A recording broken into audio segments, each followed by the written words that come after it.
ॐ ब्रह्मेशानच्युतेशाय सूरायादित्यवर्चसे भास्वते सर्वभक्षाय रौद्राय वपुषे नमः। श्रद्धेय श्री राजीव बोरा जी, श्रद्धेय श्री अनिल मैखुरी जी, और जो भी इस समय श्रवण कर रहे हैं और दर्शन कर रहे हैं इस वार्ता के, उन सबको मेरा प्रणाम स्वीकार। मैंने सबसे पहले यह जो श्लोक बोला है, यह वाल्मीकि रामायण के आदित्य हृदय स्तोत्रम का है और इसी का इसमें 19 श्लोक हैं और इसी का 3 बार उच्चारण करके भगवान राम रावण का वध करते हैं। तो यह जो भ्रम रूपी रावण फैला हुआ है भारत में कि जो कथित निम्न जाति है या कथित शूद्र वर्ग है, उसके साथ पिछले 5000 साल से या 10,000 साल से अन्याय हो रहा। मैं चाहता हूं कि यह भ्रम भी मारा जाए, भ्रम रूपी रावण भी, और सच्चे वचन रूपी राम द्वारा मारा जाए। तो मैं वैसे तो विषय सीता निर्वासन का भी था। मैंने श्री राजीव जी से बात की कि बहुत ज्यादा विषय हो जाएंगे और समय मेरे पास 25 से 30 मिनट का है और फिर आगे वार्ता भी होनी है, परिचर्चा भी होनी है। तो उन्होंने कहा कि आप इसी पर केंद्रित करें, शंबुक वध पर। और तो वो विषय मेरे स्पष्ट हो गया। और अनिल मैखुरी जी का तो आग्रह है कि एकलव्य पर भी बोलें, तो थोड़ी सी तैयारी मैंने एकलव्य वाले भी की है और मैं समझता हूं कि मैं दोनों पर थोड़े थोड़े समय में अपनी बात रख सकूंगा। आइए सबसे पहले हम समझने का प्रयास करते हैं कि भगवान राम ने जो शंभू को मारा, ऐसी कथा चलती है, इसका सत्य क्या है। तो जब मैं वाल्मीकि रामायण पढ़ रहा था, पहली बार पढ़ते ही मुझे यह आभास हो गया कि यह कथा झूठी है। और ऐसे लगने लगा, अब तो सभी हो सकता है मुस्कुराएंगे, अगर हंसे नहीं भी तो, कि मुझे ऐसा लगता था कि आदि कवि महर्षि वाल्मीकि ही मुझे निर्देश कर रहे हों कि मेरे पुत्र, जो मैंने लिखा नहीं था वह मेरे नाम से चल रहा है, तो कौन मुझे निकालेगा इससे। इस एक प्रकार का जो बोझ मेरे ऊपर है, और भगवान राम पर जो कलंक लगा है, माता सीता पर भी इस कारण से, भले ही भगवान राम पर कलंक लगाते समय माता सीता को क्या कहते हैं उसको, जो अबला बताकर सहानुभूति लेने का प्रयास करें, लेकिन माता सीता बहुत तेजस्विनी है वाल्मीकि रामायण। वो राम की हर बात आंख मूंद कर नहीं विश्वास करती हैं, नहीं स्वीकार करती, और यहाँ वो आंख मूंद कर चली जाती हैं वन में, और शंभू को मारने की भी घटना हो जाती है उत्तरकांड में। तो ये सारी चीजें जो थी मेरे मन को मथ रही थी, तो मैंने ये पुस्तक लिखी, राम द्वारा सीता का निर्वासन एवं शंभूक वध सर्वथा झूठी कहानियां। और मैं इस पर 200 तो नहीं, 110 व्याख्यान कर चुका हूं, 7 वीडियो हैं मेरे इस पर, और 6,500 पुस्तकों का मैं निःशुल्क वितरण कर चुका हूं। तो अब हम सीधे इस विषय पर आते हैं। तो पहले हम घटना समझ जान लें। संभवतः आप में से बहुतों को मालूम होगी ये घटना, लेकिन जिनको नहीं मालूम है उनके लिए कथा बताई जा रही है कि एक ब्राह्मण आता है भगवान राम के महल के बाहर। जब वो आ गए हैं और राम राज्य स्थापित हो गया है, लंका से आ गए हैं, उसके बाद राज्याभिषेक हो गया है उनका, राम राज्य स्थापित हो गया है, तो वह एक ब्राह्मण आता है और रोने लगता है कि मेरा पुत्र मर गया है। जब राजा पापी हो, राजा अपना काम ठीक से नहीं करता हो, तभी पुत्र का मरण होता है, राज्य के किसी पुत्र का, राज्य में किसी व्यक्ति के पुत्र का। और पड़ोस के राज्य को देखो, वहां तो कोई छोटा बच्चा नहीं मरता है, तो जरूर राम में ही कोई कमी है। तो राम सभा बुलाते हैं और सभा बुलाकर उसमें बहुत सारे ऋषि हैं, जिसमें मार्कंडेय, मौदगल्य, वामदेव, काश्यप, कात्यायन, जाबाली, गौतम, नारद, वशिष्ठ, इतने सारे ऋषियों की सभा बुलाकर पूछते हैं कि मैं तो इतना मनोयोग से राज्य चला रहा हूं, तो फिर ये ऐसा कैसे हो गया। तो नारद कहते हैं कि शूद्र को तपस्या का निषेध बताया गया और निश्चय ही आपके राज्य में कोई शूद्र तपस्या कर रहा है जिसके कारण से पाप उत्पन्न हुआ है और इस कारण से इस ब्राह्मण का बेटा मर गया है, तो आप उसको खोजिए और उसको दंड दीजिए।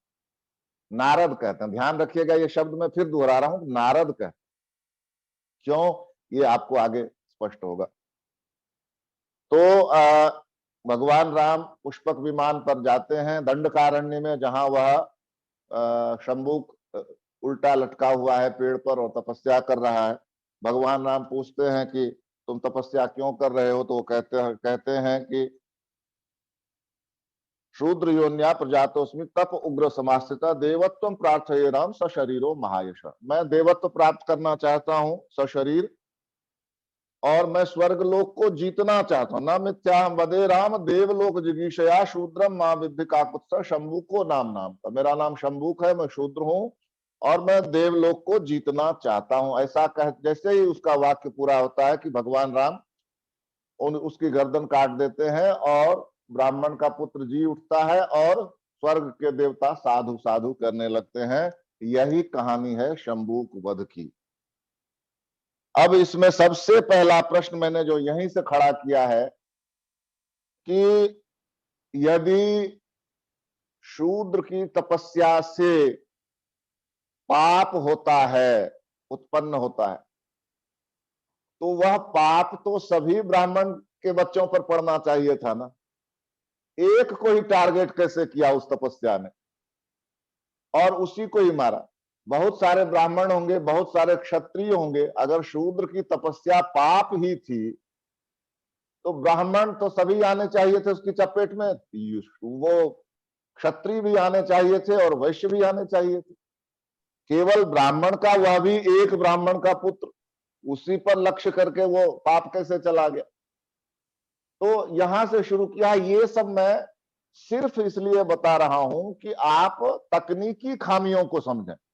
बाकी तो जो उसका और बड़ा तर्क है वो तो आगे मैं बोलने वाला हूं। इसके बाद दूसरी बात यह है कि वाल्मीकि पहले ही कह देते हैं, उससे पहले, हाँ ये मैं थोड़ा सा रुक कर ये बताना चाहता हूं अपने जब सभी प्रेक्षकों के लिए कि वाल्मीकि रामायण में 7 कांड है। बाल कांड, अयोध्या कांड, अरण्य कांड, किष्किंधा कांड, सुंदर कांड, युद्ध कांड और उत्तर कांड। उत्तर कांड में ही सीता को का परित्याग है और उत्तर कांड में ही शंभु की का वध है। अब वाल्मीकि ने युद्ध कांड में ही राम राज्य बता दिया। उत्तर कांड में बहुत अलग सा है, लेकिन युद्ध कांड में ही वो राम राज्य बता देते हैं। युद्ध कांड में ही राम का राज्यारोहण हो जाता है। युद्ध कांड में ही ग्रंथ का महात्म्य बताकर बताया जाता कि वाल्मीकि ने इस ग्रंथ की रचना की है। फिर भी उत्तरकांड है, चलिए एक बार मान लेते हैं उत्तरकांड है। तो इसमें युद्ध कांड में वाल्मीकि कहते हैं ब्राह्मणा क्षत्रिया वैश्या शूद्रा लोभ वर्जिता स्वकर्मसु प्रवर्तन्ते तुष्टा स्वैरेव कर्मभिः। ब्राह्मण, क्षत्रिय, वैश्य, शूद्र सभी अपने कर्म से संतुष्ट थे, अपना कर्म करते थे। जब वे संतुष्ट थे तो कथित शूद्र शंभुक को यह लोभ कैसे उत्पन्न हुआ देवलोक को जीतने की। तो वाल्मीकि ने जो पहले बात की वो बात यहां कट रही है। वाल्मीकि ने यदि उत्तरकांड लिखा है तो वो अपनी जो युद्ध कांड में रामराज्य के वर्णन में कह गए हैं वो अपनी बात को खुद ही काट रहे हैं। चलिए अब इसके आगे मैं बताऊं आपको जो अभी बताया कि नारद ने कहा है कि आपके राज्य में दक्षिण दिशा में कोई शूद्र तपस्या कर रहा है और आप उसको दंड दीजिए, तो वही नारद बालकांड में वाल्मीकि को पूरी रामायण सुनाते हैं।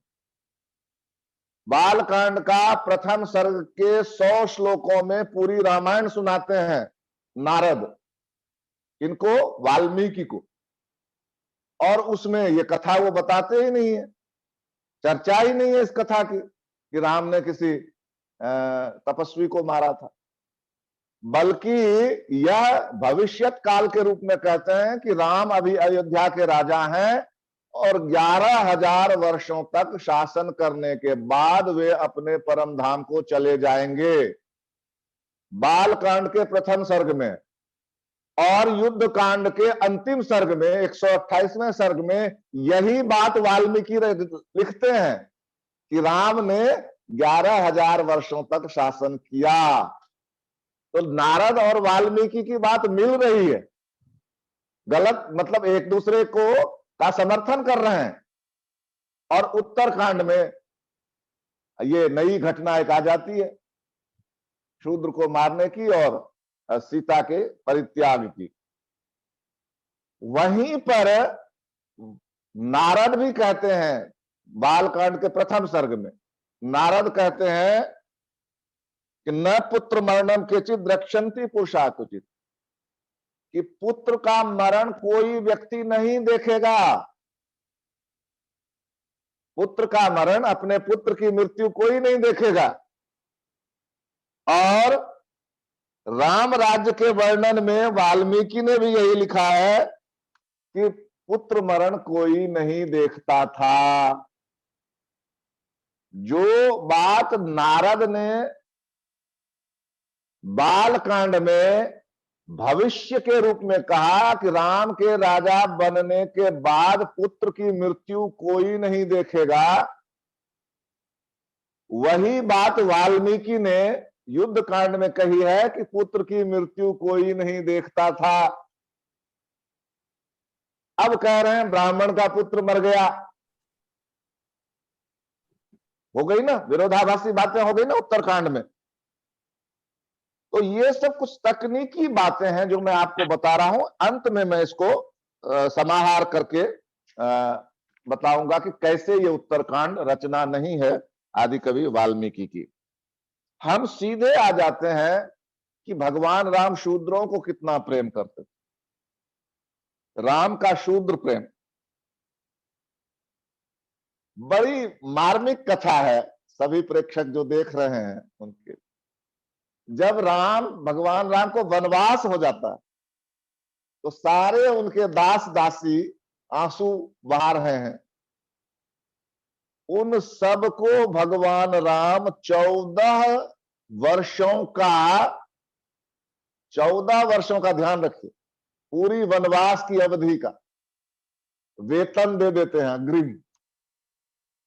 अथा ब्रवीत बाष्प गलांस तिष्ठतश्चोपजीविनः स प्रदाय बाहु द्रव्यम एकैकस्योपजीवनम लक्ष्मणश्च यद वेश्म गृहम च यदिदम मम अशून्यम कार्यमेकैकम यावदागमनम मम।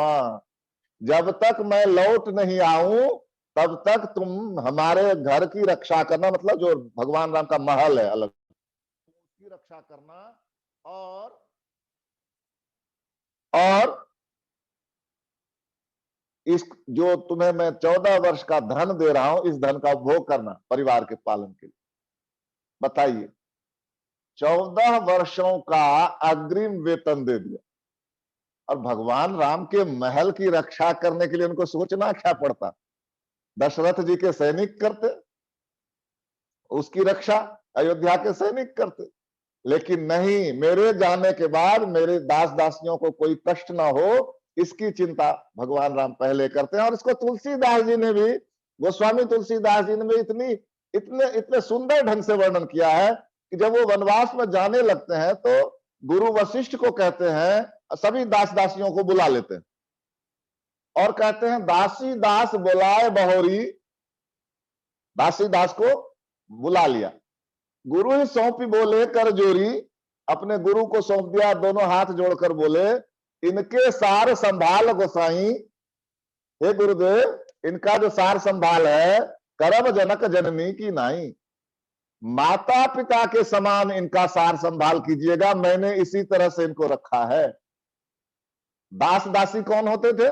ब्राह्मण होते थे, क्षत्रिय होते थे, वैश्य होते थे, कौन होते थे? शूद्र ही तो होते थे। तो भगवान राम का शूद्र के प्रति जो प्रेम है वह अनन्य है। अब आप लोगों को शायद मालूम हो कि उनका जो मंत्री था, सबसे प्रधान मंत्री था, सबसे निकट का मंत्री थे, उनका नाम था सुमंत्र। वो क्या थे? सूत थे। सूत कौन होते हैं? दो तरह के सूत, एक तो क्षत्रिय पुरुष यदि ब्राह्मण स्त्री में संतान पैदा करता है तो वह सूत था, और एक जो रथ हाँकता था और रथ बनाता था, ये दोनों सूत कहलाते। तो यहां चूंकि सुमंत्र ही रथ पर बैठा कर ले गए थे भगवान राम, माता सीता और भाई लक्ष्मण को अयोध्या से बाहर, तो यहां वो रथ हाँकने वाले हैं, लेकिन इसके बाद भी वो मंत्री हैं। देखिए रथ हाँकने वाला संजय भी है उसमें, महाभारत में धृतराष्ट्र का रथ हाँकने वाला मंत्री नहीं है, और लेकिन धृतराष्ट्र का बड़ा प्रिय है। यहां मंत्री है सुमंत्र, और गुस्से में आकर कैकेयी को यहां तक कह देते हैं वनवास में कि तुम बहुत दुष्ट हो, जैसी तुम्हारी मां दुष्टा थी। बताइए, यदि शूद्रों का उस समय नीचे था स्थान, तो एक महारानी को कोई ऐसा वाक्य कह सकता था क्या? चलिए, अब आप उसके बाद आपको एक और बात बता दूं, केवल सुमंत्र ही नहीं, एक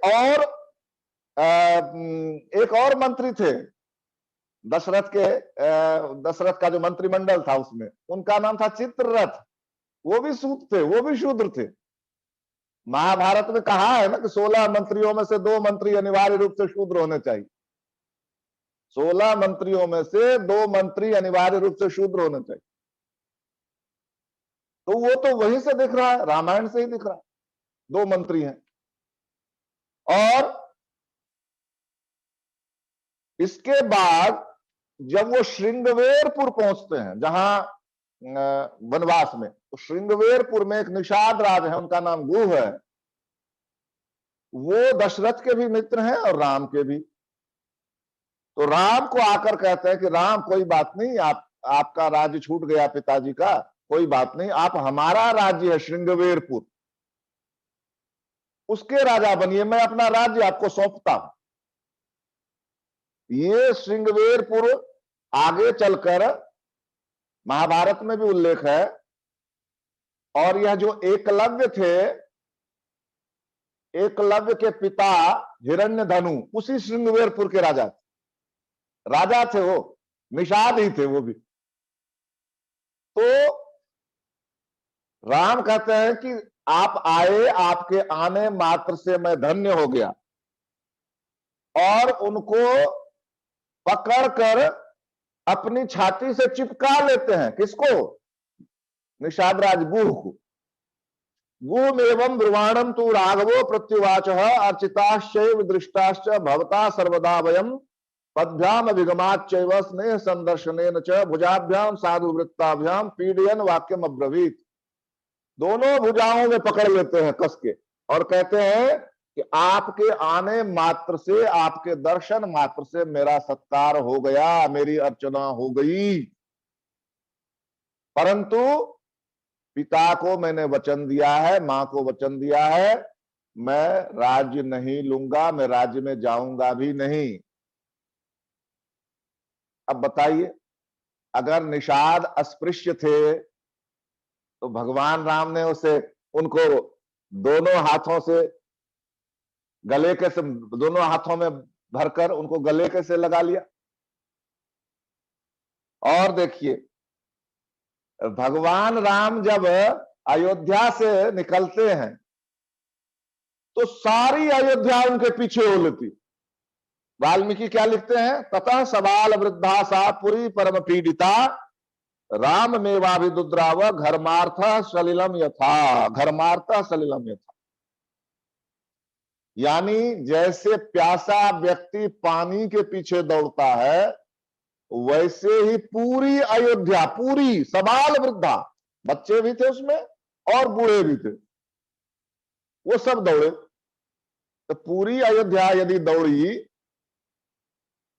तो उसमें तो शूद्र भी होंगे। ऐसा तो वाल्मीकि ने नहीं लिखा कि शूद्रों को छोड़कर पूरी अयोध्या दौड़ी। तो कौन किसके पीछे दौड़ता है? मेरे पीछे कौन दौड़ता है? कोई नहीं। जो जिसको प्रेम करता है उसके पीछे दौड़ते और बदले में उसको प्रेम प्राप्त होता। राम ने प्रेम किया अयोध्यापुरी से, वहां के लोगों से, तो वो पूरी पूरी दौड़ी उनके पीछे, उसमें सब थे। आगे एक आश्चर्यजनक बात उठती है। वाल्मीकि कहते हैं प्रयाताश्चार्य संघाता रामम द्रष्टुम स लक्ष्मणम। आर्यों का समूह गया इसके पीछे, राम के पीछे, लक्ष्मण के साथ जा रहे राम के पीछे आर्यों का समूह। मैं यही तो समझाना चाहता हूं उनको जो भ्रम फैला रहे हैं इस देश में। शूद्र भी आर्य ही हैं। वाल्मीकि ने लिखा यही, प्रयाताश्चार्य संघाता, आर्यों का समूह चला। आर्यों के समूह में तो शूद्र भी है। तो वाल्मीकि शूद्र को आर्य कह रहे साफ साफ। आर्य नाम की कोई जाति यदि आप ढूंढेंगे, कहीं कोई दृष्टांत नहीं है। आर्य मतलब श्रेष्ठ करने वाला, कर्म करने वाला। आर्य अनार्य मतलब श्रेष्ठ कर्म नहीं करने वाला। रावण खुद को भी आर्य कहता है और विभीषण को कहता है कि तुम मेरी बात नहीं मानते, तुम तो अनार्य हो। वो भी 4 श्लोक हैं उसमें। वो जब वो अपहरण करके ले जाता है सीता का, वहां पर तो सभी आर्य हैं, पूरा विश्व आर्य है। और जो श्रेष्ठ कर्म करते हैं वो आर्य है, जो श्रेष्ठ कर्म नहीं करते हैं वो अनार्य है। इसलिए वाल्मीकि कहते हैं प्रयाताश्चार्य संघाता रामम द्रष्टुम स लक्ष्मणम। शूद्र शब्द उस समय प्रचलन में था ही नहीं। देखिए वाल्मीकि ने वर्णन किया है कि राम के पीछे जो जो लोग गए थे उनमें वेदवेत्ता ब्राह्मण भी थे। और कौन लोग थे? वो शूद्र शब्द का प्रयोग ही नहीं करते। क्या प्रयोग करते हैं? थोड़ा समय लगेगा लेकिन ये बताना मैं जरूरी समझता हूं। मणिकाराश्च ये केचित कुंभकाराश्च शोभना सूत्र कर्म विशेषज्ञा ये च शस्त्रोपजीविना मायूरका क्राकचिका वेदका रोचका तथा दंतकारा सुधाकारा ये च गंधोपजीविना सुवर्णकारा प्रख्याता तथा कंबलकार का स्नात कोष्णोदका वैद्याधूपका शौंडिका तथा रजकास्तुन्नवायाश्च ग्राम घोष महत्तरा शैलुषाश्च सहस्त्रिभिर यान्ति कैवर्तका तथा समाहिता वेद विधो ब्राह्मणा वित्त सम्मता गोरथैर भरतम यान्तम अनुजगमोह सहस्रशा। ये सारी जातियां हैं जो मैंने नाम पढ़े आपको। देखिए वो सारी जातियां अगर आज की परिभाषा से उनको समझेंगे तो कौन सी जातियां हो सकती हैं? देखिए मणिकार जो मणि पर शान चढ़ाते हैं, कुंभकार यानी कि घड़ा बनाने वाला, सूत का ताना बाना करके वस्त्र बनाने वाले यानी जुलाहे,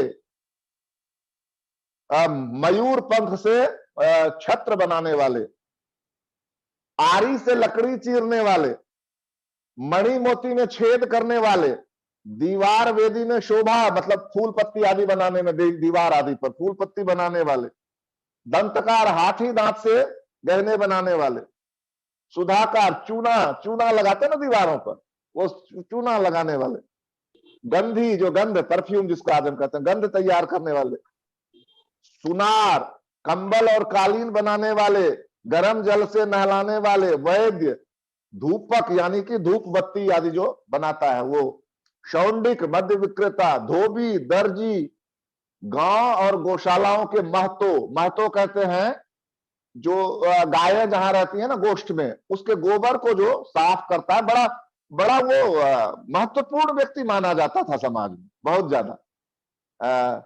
तो वो महतो बिहार में जो कोई जरा सा अपने को दिखाने लगता है ना, आगे अपने को बढ़ा चढ़ाकर बताने लगता है, तो लोग कहते हैं आप बड़ा महतो बना फिरता है, महतो बना फिरता है। तो जैसे यहाँ और जगह चौधरी चलता है ना, चौधरी बना फिरता है, उसी तरह से बिहार में चलता है बड़ा महतो बना फिरता है।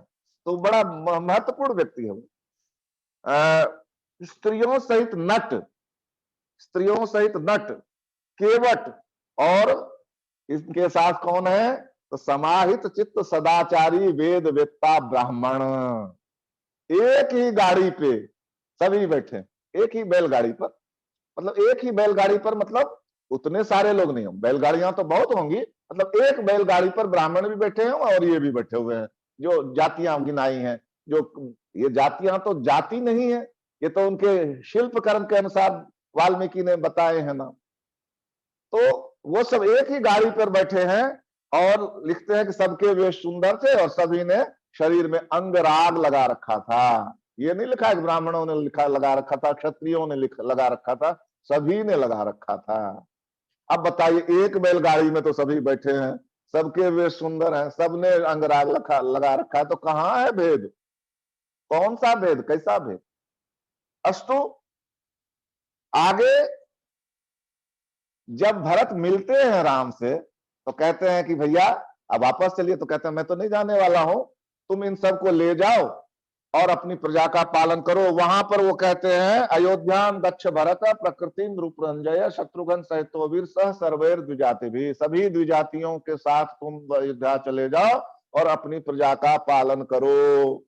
ये है वाल्मीकि रामायण अयोध्या कांड सर्ग 107 श्लोक 15। द्विजाति कहते हैं सबको। इसका सीधा सा अर्थ है कि उस समय शूद्र शब्द प्रचलन में था ही नहीं। जो कर्म करता था उस कर्म से उसको अभिहित किया जाता था। धूप जल वाला है तो धूपक कहलाएगा, और चूना बनाने वाला है तो सुधाकार कहलाएगा, और मयूर पंख से काम करने वाला है तो मायूरिक कहलाएगा, आरे से लकड़ी चीरेगा तो क्राकचिक कहलाएगा, और जुलाहे का काम करेगा तो तंतुवाय कहलाएगा। शूद्र शब्द प्रचलन में है ही नहीं।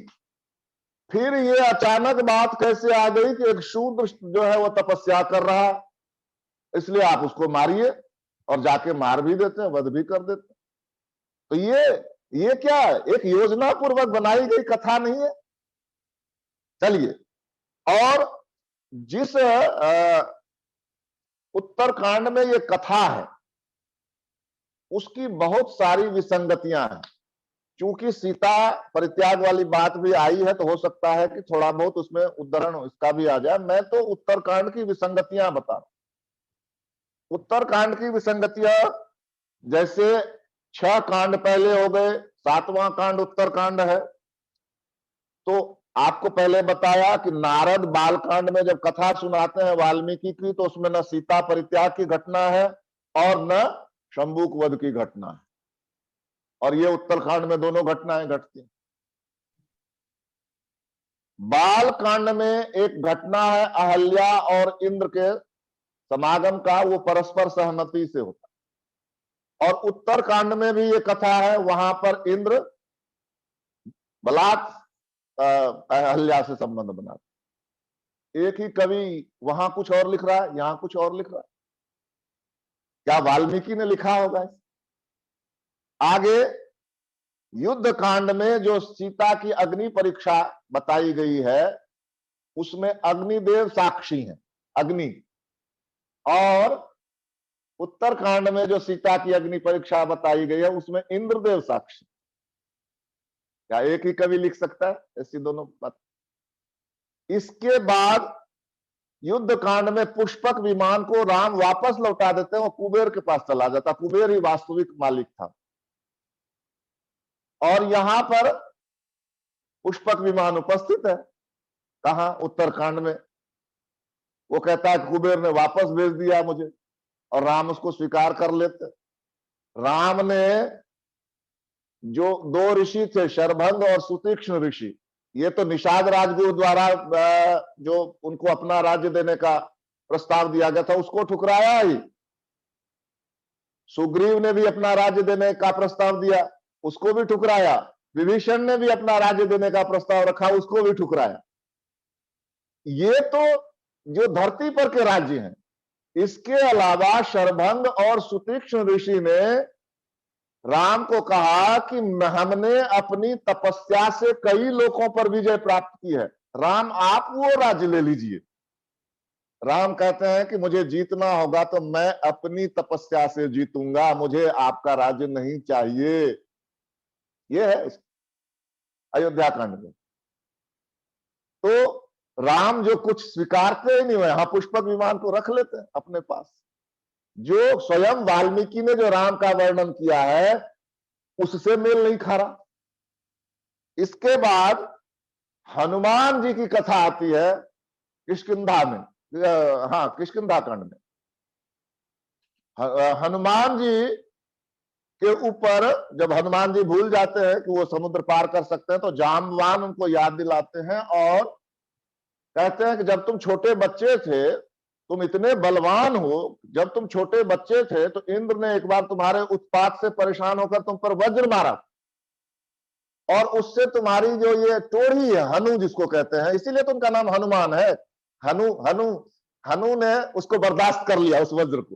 तो टोढ़ी जो थी वो, हनु जो था वो थोड़ा सा टेढ़ा होकर रह गया और तुम खेलते कूदते रहे, तुमको कोई असर नहीं पड़ा। यह है किष्किंधा कांड में। और उत्तर कांड में यही कथा है, और इंद्र वज्र मारते और हनुमान जी की मृत्यु हो जाती, ब्रह्मा जी आकर उनको फिर से जिलाते। वाल्मीकि जैसा सर्वश्रेष्ठ कवि, मैं तो वाल्मीकि को पढ़ने के बाद, रामायण पढ़ने के बाद हैरान हो गया कि कोई कवि इतनी ऊंची कविताएं लिख सकता है। कालिदास, जिनको हम संस्कृत का सबसे बड़ा कवि मानते हैं, वे ऋणी हैं वाल्मीकि की। इतना जबरदस्त प्रभाव है कालिदास पर वाल्मीकि का। वो तो कालिदास को और वाल्मीकि को दोनों को पढ़ने से पता था। और वो वाल्मीकि ऐसी गलती पर गलती किए चले जा रहे। अपनी बात को जो 6 कांडों में लिख दिया है, 7वें कांड में तो सबको झुठलाते चले जा रहे। भाषा नहीं मिलती पहले के 6 कांडों की और उत्तर कांड की। कहां वो काव्य शास्त्रीय भाषा वाल्मीकि की पहले 6 कांडों में। बालकांड में तो थोड़ा कम है, इसलिए बालकांड का भी काफी हिस्सा प्रक्षिप्त ही है। लेकिन अयोध्या कांड से लेकर युद्ध कांड तक तो ऐसी भाषा है कि जिसकी आप परिभाषा ही नहीं कर सकते। इतनी सुंदर, लहराती हुई, छरकती हुई भाषा। और वो उत्तर कांड में आकर एकदम धराशायी, जैसे नीचे गिर, लिजलिजी सी, बड़ी अजीब सी भाषा हो गई। ये तो बिना पढ़े मैं कितना भी बोलूं तब भी, जब तक कि आप उसको स्वयं नहीं पढ़ेंगे, समझ, संस्कृत का थोड़ा बहुत ज्ञान भी होना जरूरी। तो वो 2 भाषाएं नहीं मिलती। तो उत्तर कांड किसी भी तरह से वाल्मीकि की रचना ही नहीं है। वाल्मीकि राम को शूद्र प्रेमी मानते हैं। पहले 6 कांडों में वाल्मीकि राम को इतना उदार मानते हैं कि वो बिना किसी हिचक के निषाद राजगुरु को गले लगा सकते हैं। अपने उस दास दासियों को 14 वर्ष का वेतन दे सकते हैं अग्रिम, और यहां वो शंभू का वध कर देते हैं। और जिसकी कोई संगति नहीं बैठ रही, वो अगर उसकी तपस्या से किसी ब्राह्मण का बेटा मरना था तो सभी ब्राह्मणों के बेटे मरने चाहिए थे। तो ये जो इतनी जबरदस्त विसंगतियां हैं, वो ये सिद्ध करती हैं कि उत्तरकांड वाल्मीकि के द्वारा नहीं लिखा गया। एक बढ़िया उदाहरण देकर मैं आपको और स्पष्ट करना चाहता हूं इसको। अभी मैं महाभारत का अध्ययन कर रहा हूं। 4 बार राम कथा आ चुकी है, अभी तक मैं जहां तक पहुंचा हूं, कर्ण पर्व चल रहा है। और चारों में से एक में भी राम, पहला जो है वो मार्कंडेय ऋषि युधिष्ठिर को सुनाते हैं।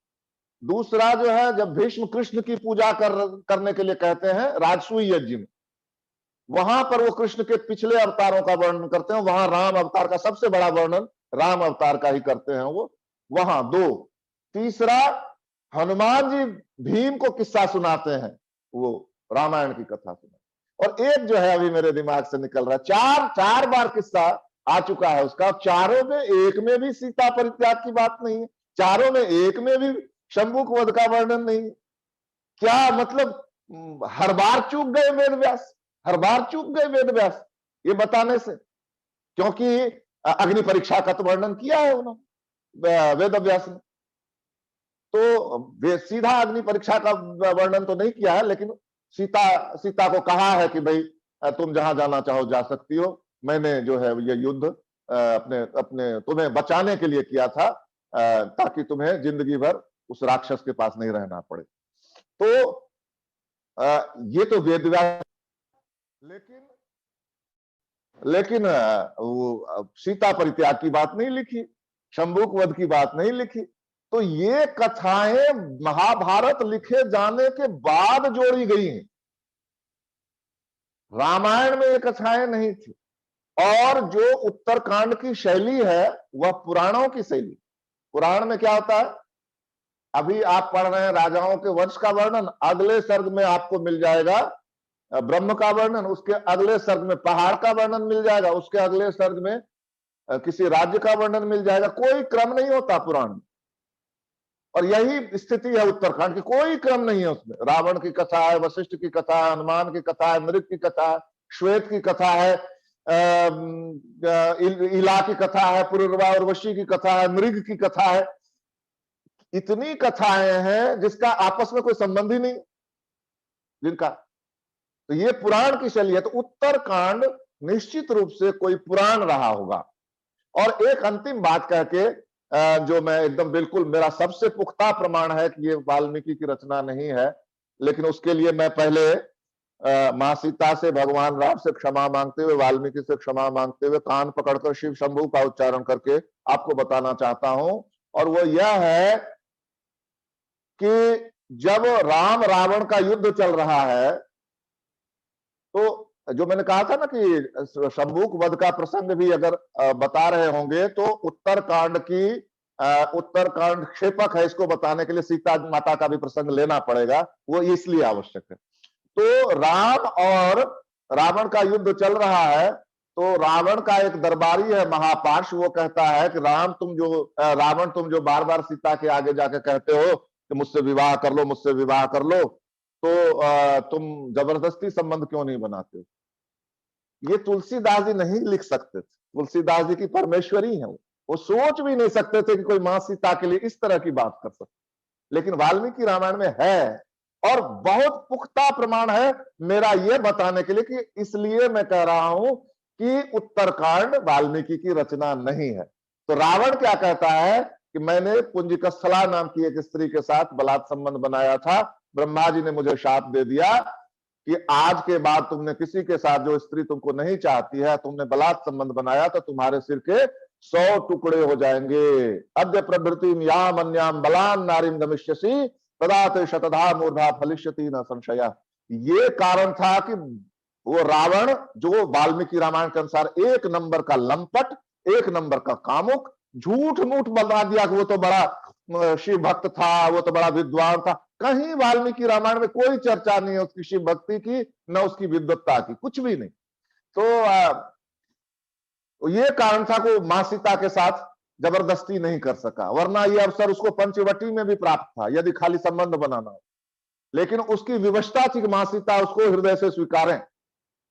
और यही कथा उत्तरकांड में भी है, पात्र बदल जाते हैं।